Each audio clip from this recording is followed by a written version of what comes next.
Shalom sahabat Gebada, apa kabar hari ini? Senang sekali dapat bertemu dengan saudara-saudari semua dalam gerakan baca dengar Alkitab atau Gebada. Saya, Pendeta Dr. Denny Kilapong, dari Gereja Kerapatan Gereja Protestan Minahasa. Hari ini kita membaca dan merenungkan kitab Daniel pasal 5 dan 6. Belsasar, raja terakhir Babel, mengadakan perjamuan dengan 1.000 orang pembesar. Mereka membawa perkakas dari bait suci. Mereka memakainya untuk minum-minum sambil menyembah para dewa yang terbuat dari emas, perak, tembaga, besi, kayu, dan batu. Ini benar-benar situasi yang tidak masuk akal. Lalu, tiba-tiba jari-jari manusia muncul dan menulis di dinding batu kapur istana. Saat Raja Belsasar melihat ini, wajahnya menjadi pucat, sendi pangkal pahanya lemas, dan lututnya saling berantukan. Namun, tidak ada yang bisa membaca tulisan itu. Sepertinya, satu-satunya yang bisa menafsirkan tulisan tersebut hanyalah Daniel. Mene, tekel, ufarsin. Artinya, Raja Belsasar ditimbang dengan neraca dan didapati terlalu ringan. Maka kerajaannya dipecah. Ini berarti masa pemerintahan Raja Belsasar berakhir. Malam itu juga, Raja Belsasar pun terbunuh. Kekaisaran Babel yang kuat, yang seolah bisa bertahan selamanya, akhirnya menghilang dari sejarah setelah 70 tahun. Selanjutnya, Daniel pasal 6 mencatat kejadian di masa awal kerajaan baru, yaitu Media Persia. Raja Darius memerintah kerajaannya bersama 3 orang pejabat tinggi. Salah satunya adalah Daniel. Daniel ini melebihi para pejabat tinggi dan para wakil raja itu karena ia mempunyai roh yang luar biasa dan raja bermaksud untuk menempatkannya atas seluruh kerajaannya. Namun orang-orang yang iri pada Daniel menjebaknya. Ketika mereka tidak dapat menemukan kesalahan apapun pada Daniel, orang-orang tersebut menyerang dia dari sudut pandang imannya. Mereka menghasut Raja Darius untuk mengeluarkan ketetapan yang melarang orang berdoa kepada dewa manapun selain Raja selama 30 hari. Bagaimana reaksi Daniel? Demi didengar Daniel bahwa surat perintah itu telah dibuat, pergilah ia ke rumahnya. Dalam kamar atasnya ada tingkap-tingkap yang terbuka ke arah Yerusalem. 3 kali sehari ia berlutut berdoa serta memuji Allahnya seperti yang biasa dilakukannya. Daniel tidak henti-hentinya berdoa meski ia tahu ia akan dilemparkan ke gua singa. Iman Daniel kepada Tuhan pasti lebih besar daripada ketakutannya akan gua singa. Pada akhirnya, Daniel pun dilemparkan ke gua singa. Namun, Tuhan melindungi Daniel dengan menutup mulut singa yang lapar itu. Tidak terjadi apa-apa pada Daniel. Sebaliknya, mereka yang menjebak Daniel justru dilemparkan ke gua singa dan terbunuh. Raja Darius mengeluarkan ketetapan yang menyatakan, Dialah Allah yang hidup, yang kekal untuk selama-lamanya. Pemerintahannya tidak akan binasa dan kekuasaannya tidak akan berakhir. Dari kisah ini, kita bisa mempelajari bahwa meski pemerintahan telah berubah setelah pembuangan ke Babel, Daniel mempertahankan imannya dengan cara yang sama di Media Persia. Iman Daniel menjadi kesaksian yang hidup bagi Raja Darius dan banyak orang lainnya. Semoga dalam kehidupan ini kita juga dapat selalu mengakui iman kepada Kristus di depan orang lain. Sekarang kita akan bersama-sama membaca serta mendengarkan pembacaan kitab Daniel pasal 5 dan 6 dalam Gebada.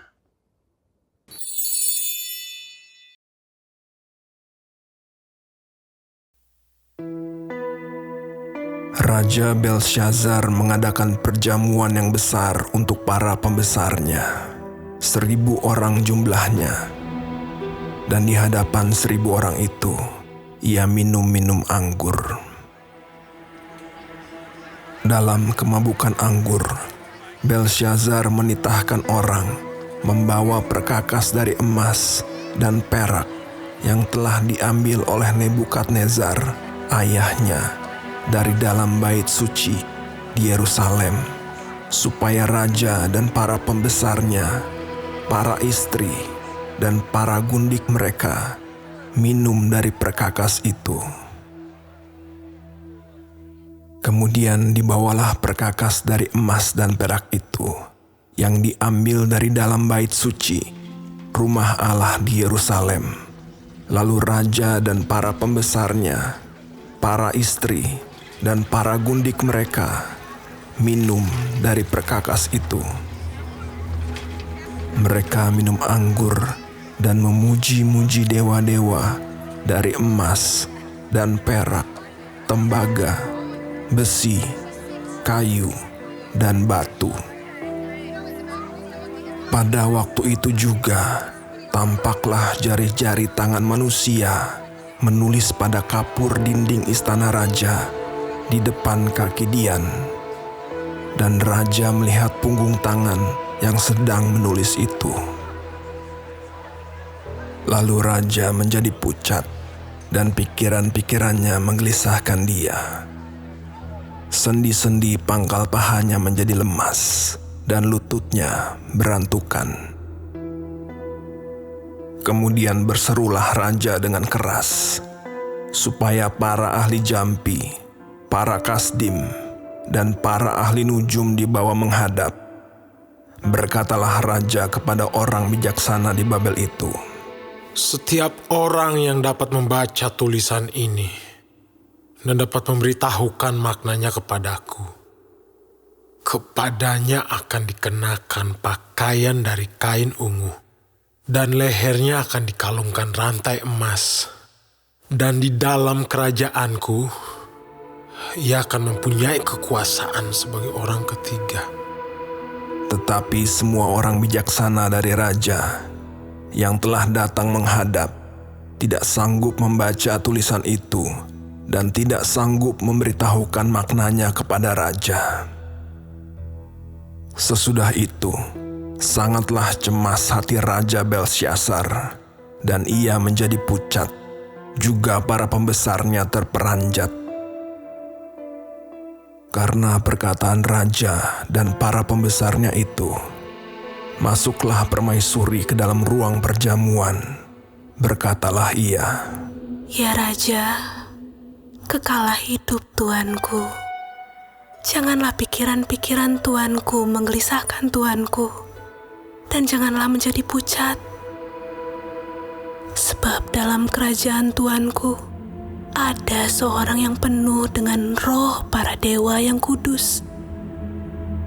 Dalam zaman ayah Tuanku, ada terdapat pada orang itu kecerahan, akal budi dan hikmat, yang seperti hikmat para dewa. Ia telah diangkat oleh Raja Nebukadnezar, ayah Tuanku, menjadi kepala orang-orang berilmu, para ahli jampi, para kasdim, dan para ahli nujum. Karena pada orang itu terdapat roh yang luar biasa, dan pengetahuan dan akal budi, sehingga dapat menerangkan mimpi, menyingkapkan hal-hal yang tersembunyi, dan menguraikan kekusutan, yakni pada Daniel yang dinamai Belshazzar oleh raja. Baiklah, sekarang Daniel dipanggil, dan ia akan memberitahukan maknanya."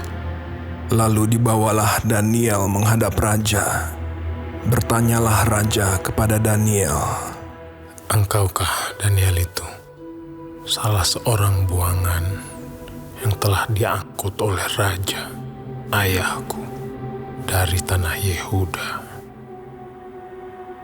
Telah kudengar tentang engkau, bahwa engkau penuh dengan roh para dewa, dan bahwa padamu terdapat kecerahan, akal budi, dan hikmat yang luar biasa. Kepadaku telah dibawa orang-orang bijaksana, para ahli jambi, supaya mereka membaca tulisan ini dan memberitahukan maknanya kepadaku. Tetapi mereka tidak sanggup mengatakan makna perkataan itu.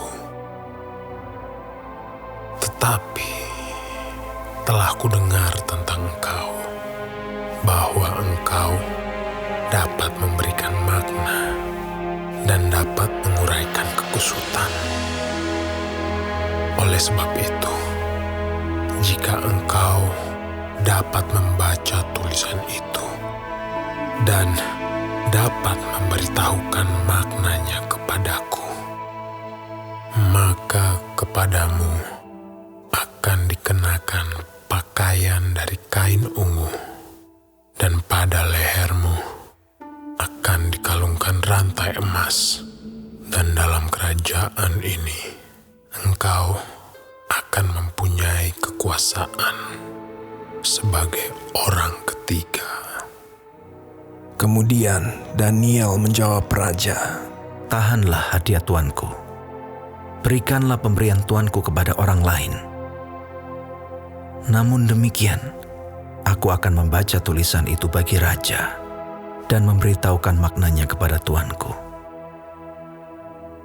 Ya tuanku raja, Allah yang maha tinggi telah memberikan kekuasaan sebagai raja, kebesaran, kemuliaan, dan keluhuran kepada Nebukadnezar, ayah tuanku. Dan oleh karena kebesaran yang telah diberikannya kepadanya itu, maka takut dan gentarlah terhadap dia orang-orang dari segala bangsa, suku bangsa, dan bahasa. Dibunuhnya siapa yang dikehendakinya, dan dibiarkan hidup siapa yang dikehendakinya. Ditinggikannya siapa yang dikehendakinya, dan direndahkannya siapa yang dikehendakinya. Tetapi ketika ia menjadi tinggi hati dan keras kepala, sehingga berlaku terlalu angkuh, maka ia dijatuhkan dari tahta kerajaannya, dan kemuliaannya diambil daripadanya.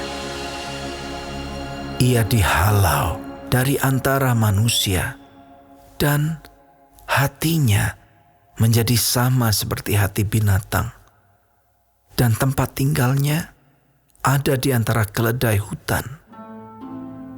Kepadanya diberikan makanan rumput seperti kepada lembu, dan tubuhnya basah oleh embun dari langit, sampai ia mengakui bahwa Allah yang maha tinggi berkuasa atas kerajaan manusia dan mengangkat siapa yang dikehendakinya untuk kedudukan itu.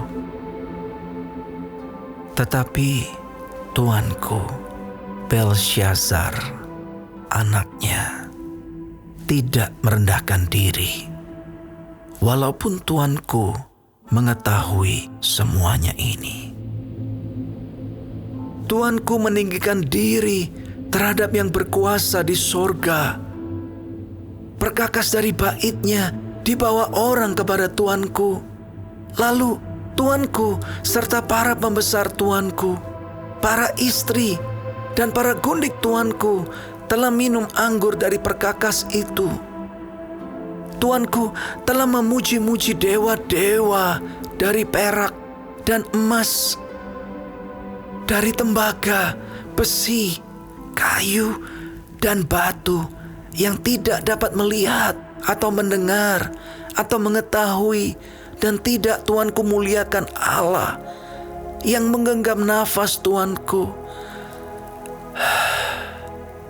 dan menentukan segala jalan Tuanku. Sebab itu, ia menyuruh punggung tangan itu, dan dituliskanlah tulisan ini. Maka inilah tulisan yang tertulis itu: Mene, Mene, Tekel, Upharsin. Dan inilah makna perkataan itu: Mene, masa pemerintahan Tuanku dihitung oleh Allah dan telah diakhiri. Tekel, Tuanku ditimbang dengan neraca dan didapati terlalu ringan. Peres, kerajaan Tuanku dipecah dan diberikan kepada orang Media dan Persia. Lalu atas titah Belsyazar dikenakanlah kepada Daniel pakaian dari kain ungu, dan pada lehernya dikalungkan rantai emas. Dan dimaklumkanlah tentang dia bahwa di dalam kerajaan ia akan mempunyai kekuasaan sebagai orang ketiga. Pada malam itu juga terbunuhlah Belsyazar, raja orang Kasdim itu.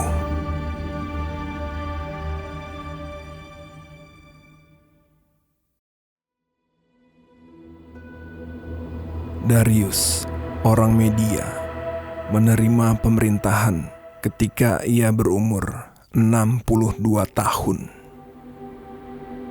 Lalu, berkenanlah Darius mengangkat 120 wakil-wakil raja atas kerajaannya.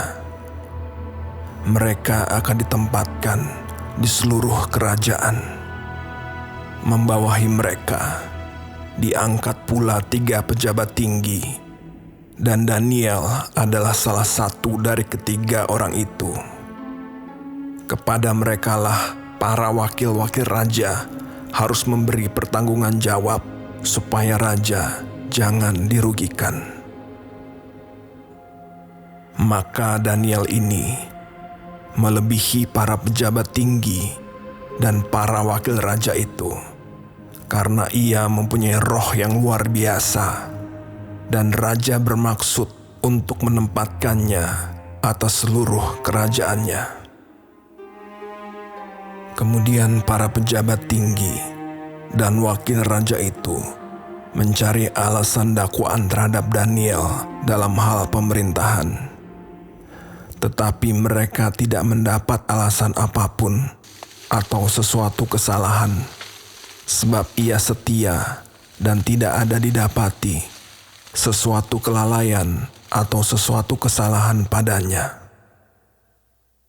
Maka berkatalah orang-orang itu, Kita tidak akan mendapat suatu alasan dakwaan terhadap Daniel ini, kecuali dalam hal ibadahnya kepada Allahnya.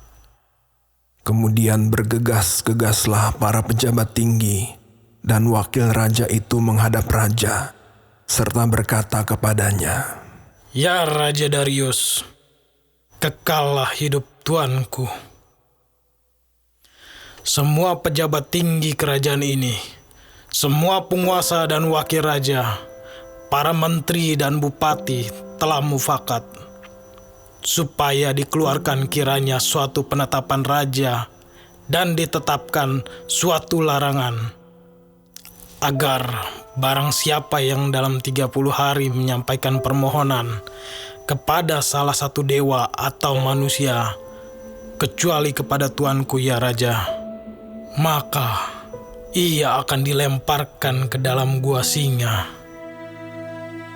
Oleh sebab itu, ya Raja, keluarkanlah larangan itu dan buatlah suatu surat perintah yang tidak dapat diubah menurut undang-undang orang Media dan Persia, yang tidak dapat dicabut kembali. Sebab itu, Raja Darius membuat surat perintah dengan larangan itu. Demi didengar Daniel bahwa surat perintah itu telah dibuat, pergilah ia ke rumahnya. Dalam kamar atasnya ada tingkap-tingkap yang terbuka ke arah Yerusalem. 3 kali sehari ia berlutut, berdoa, serta memuji Allahnya, seperti yang biasa dilakukannya. Lalu orang-orang itu bergegas-gegas masuk dan mendapati Daniel sedang berdoa dan bermohon kepada Allahnya. Kemudian mereka menghadap raja dan menanyakan kepadanya tentang larangan raja. Bukankah tuanku mengeluarkan suatu larangan supaya setiap orang yang dalam 30 hari menyampaikan permohonan kepada salah satu dewa atau manusia, kecuali kepada tuanku, ya raja, akan dilemparkan ke dalam gua singa? Jawab raja, Perkara ini telah pasti menurut undang-undang orang Media dan Persia yang tidak dapat dicabut kembali. Lalu kata mereka kepada raja, Daniel, salah seorang buangan dari Yehuda, tidak mengindahkan tuanku, ya raja, dan tidak mengindahkan larangan yang tuanku keluarkan. Tetapi 3 kali sehari ia mengucapkan doanya. Setelah raja mendengar hal itu, maka sangat sedihlah ia, dan ia mencari jalan untuk melepaskan Daniel. Bahkan sampai matahari masuk, ia masih berusaha untuk menolongnya. Lalu bergegas-gegaslah orang-orang itu menghadap raja, serta berkata kepadanya, Ketahuilah ya raja, bahwa menurut undang-undang orang Media dan Persia, tidak ada larangan atau penetapan yang dikeluarkan raja yang dapat diubah. Sesudah itu, raja memberi perintah. Lalu diambillah Daniel dan dilemparkan ke dalam gua singa. Berbicaralah raja kepada Daniel, Allahmu yang kau sembah dengan tekun, dialah kiranya yang melepaskan engkau. Maka dibawalah sebuah batu dan diletakkan pada mulut gua itu. Lalu raja mencap itu dengan cincin meterainya dan dengan cincin meterai para pembesarnya, supaya dalam hal Daniel tidak dibuat perubahan apa-apa. Lalu pergilah raja ke istananya, dan berpuasalah ia semalam-malaman itu. Ia tidak menyuruh datang penghibur-penghibur, dan ia tidak dapat tidur. Pagi-pagi sekali, ketika fajar menyingsing, bangunlah raja dan pergi dengan buru-buru ke gua singa. Dan ketika ia sampai dekat gua itu, berserulah ia kepada Daniel dengan suara yang sayu. Berkatalah ia kepada Daniel, Daniel, hamba Allah yang hidup, Allahmu yang kau sembah dengan tekun, telah sanggupkah ia melepaskan engkau dari singa-singa itu? Lalu kata Daniel kepada raja, Ya Raja, kekallah hidupmu. Allahku telah mengutus malaikatnya untuk mengatupkan mulut singa-singa itu, sehingga mereka tidak mengapa-apakan aku, karena ternyata aku tak bersalah di hadapannya. tetapi juga terhadap tuanku, ya Raja. Aku tidak melakukan kejahatan.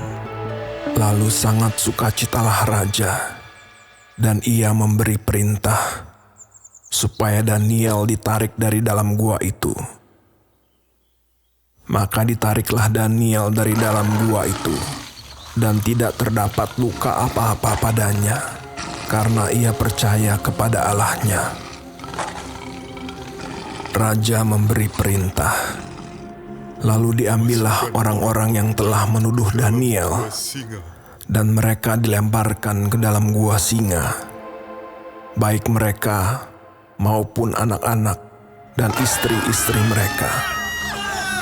Belum lagi mereka sampai ke dasar gua itu, singa-singa itu telah menerkam mereka, bahkan meremukkan tulang-tulang mereka.